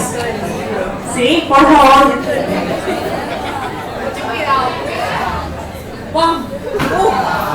Tengo demasiado miedo. Bueno, entonces lo que voy a hacer es acá. Esto va a ser más seguro para no lastimarle a nadie.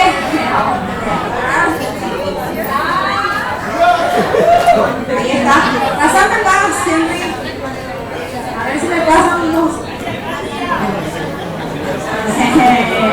Los otros van a leer de la web. A ver, me viene de este lado. Dame todo, Walter. Acá hay un cable, me puedo caer. Qué complicado. Bueno, a ver, ¿me puedes poner música, Ulises,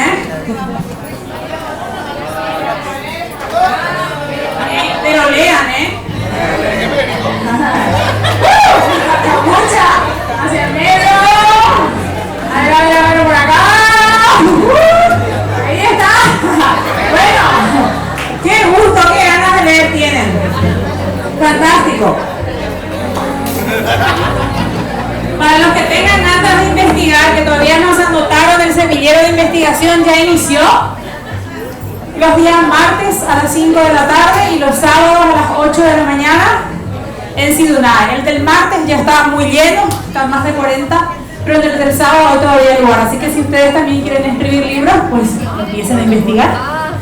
¿Quieren uno?